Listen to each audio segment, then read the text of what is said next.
भलो करो मेरे दाता,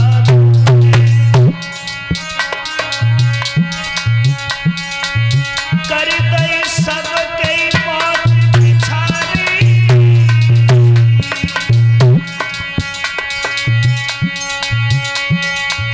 नाई फिर कैसे जिंदा बचते दुर्बल भिखारी, प्रभु जी दीनन के हितकारी।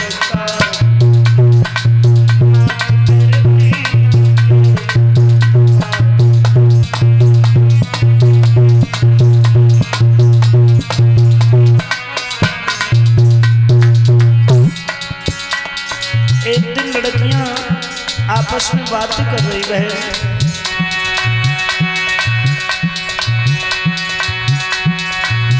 एक दिन सखी नंद के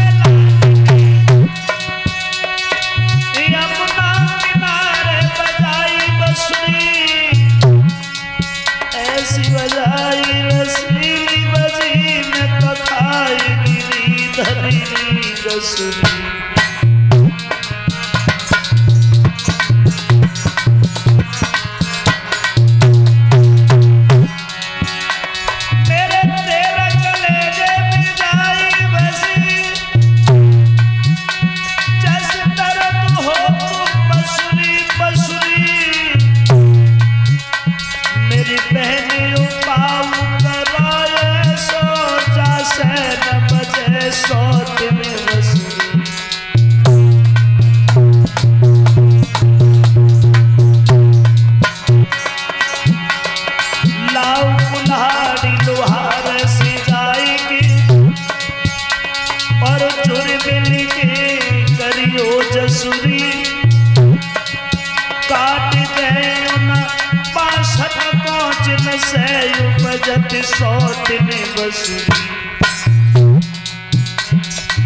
नाथ हम शरण तुम्हारे, करो सभा में गुजारे, तुम्हें धन में पुकारे, ग्राम जो पैसों बारे।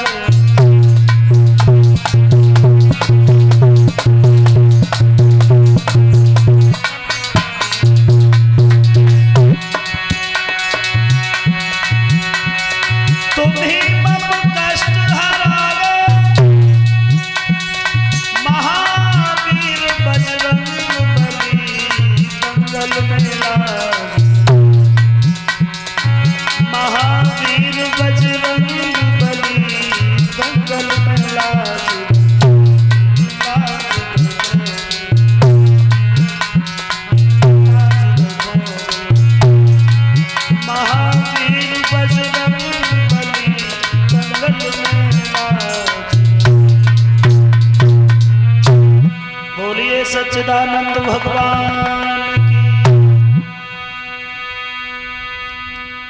परम आदरणीय उपस्थित हमारे समस्त श्रोता बंधु, श्रीमद् भागवत कथा यज्ञ अनुष्ठान को चलते हुए आज ये छठवां दिन व्यतीत होने के लिए जा रहा है। भक्तों और भगवान की चर्चाएं करते हुए श्री सुखदेव जी महाराज समझाते हैं कि हे उत्तरानंदन परीक्षित, भगवान ने यादवेंद्र सरकार योगीराज कृष्ण ने मथुरा के जेल खानों में अवतार लेने के बाद में बाबा नंद यशोदा के आंगन में बाल लीलाएं की। भगवान कृष्ण और बलराम जब थोड़े समझदार हुए हैं तो इन्होंने अपनी एक मित्र मंडली बनाई। संकीर्ण मदन छदामी दामा मनसुखा, सभी ग्वालों के साथ में भगवान माखन की चोरी के लिए जाते हैं तो गोपियां शिकायत लेकर के आती हैं। यशोदा किसी की बात का कोई यकीन नहीं करती हैं। तो एक दिन भगवान ने अपने घर में चोरी की। यशोदा मैया ने देखा है, जवाब दिया, लाला जब तुम अपने घर में नहीं माने तो दूसरे के घर में कब मानते हो? श्याम क्रोध में आकर के भगवान का उखल बंधन किया है मां ने, और उखल से बांध दिया है, घर के काम में लग गई यशोदा। जवाब दिया, लाला आज देखूंगी कौन सी गोपी शिकायत लेके आएगी, भोजन भी नहीं दूंगी, ऐसा ही बंधा रखूंगी। यशोदा मैया घर के काम में लग गई। भगवान ने सोची अब बंदे कब तक पड़े रहे। यमला अर्जुन के दो वृक्ष खड़े थे, उखल को उखाड़ करके भगवान ने दोनों वृक्षों में फंसा दिया, उन दोनों वृक्षों का उद्धार किया है। बाबा नंद ने देखा है कि बिना आंधी तूफान के कि निशाने पर लगे जाकर उसी को तीर कहते हैं, निशाने पर लगे जाकर उसी को तीर कहते हैं, आन पहचान जो दे दे उसे अहीर कहते हैं।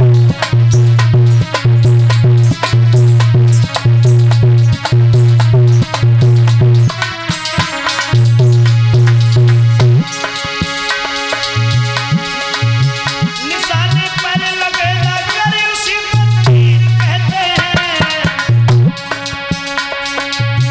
आन पहचान जो दे दे उसे अहीर कहते हैं।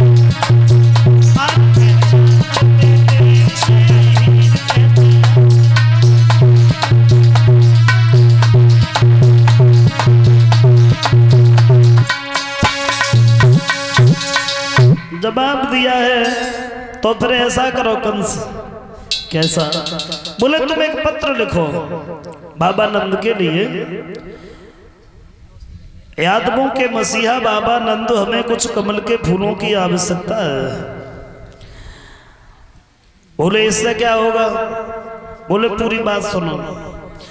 कमल के फूल काली दह पे मिलते हैं, और काली दह पे कद्रू का पुत्र काली अनाग रहता है, जिसके रहने से जल इतना विषैला हो गया है, उड़ता पक्षी एक चोंच जल ले ले तो वो उसी में रह जाता है। दोनों हटीले हैं, मानेंगे नहीं। फूल लेने के लिए जाएंगे, खुद ही मारे जाएंगे, तुम्हें तो फिर मारने भी नहीं पड़ेंगे। कैसी रही?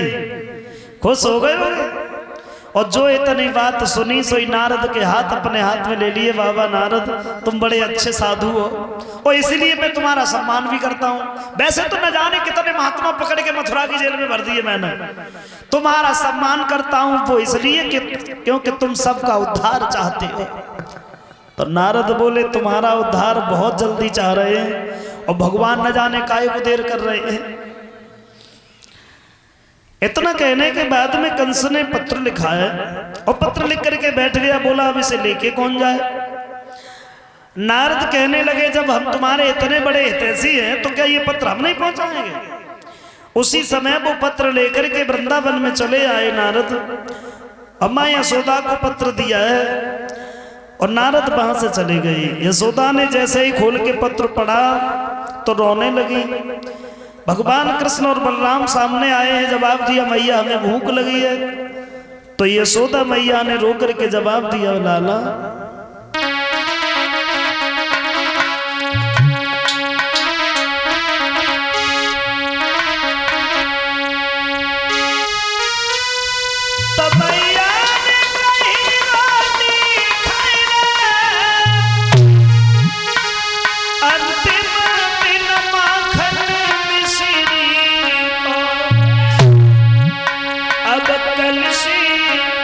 कहा पतो लाला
ऐसे वचन सुने हैं, भगवान ने चेहरा की तरफ देखा, मां तुम रो रही हो,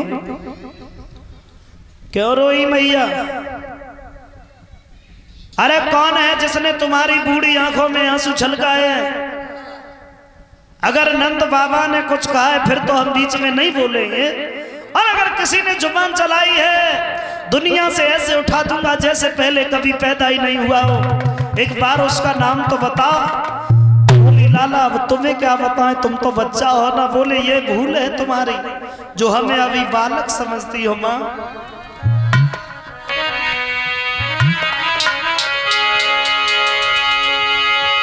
नहीं पता है मेरे और बलराम भैया के बल के बारे में मां, कि भैया मारे जो ये कलात तो सादा को सयुड़ी जाएगा, और मेरे एक तमाचे में बोली चली।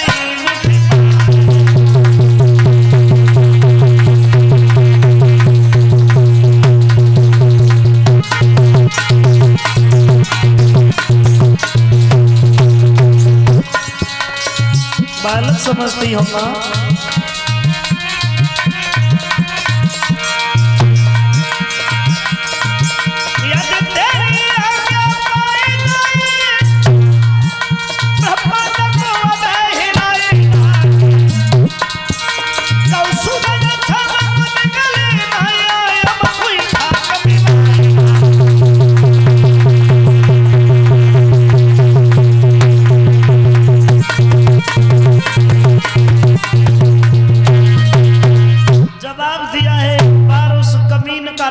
बताओ तो यशोदा रो करके बोली है लाला देवर्षि नारद आए थे मथुरा से, भोजराज कंस ने पत्र भेजा है।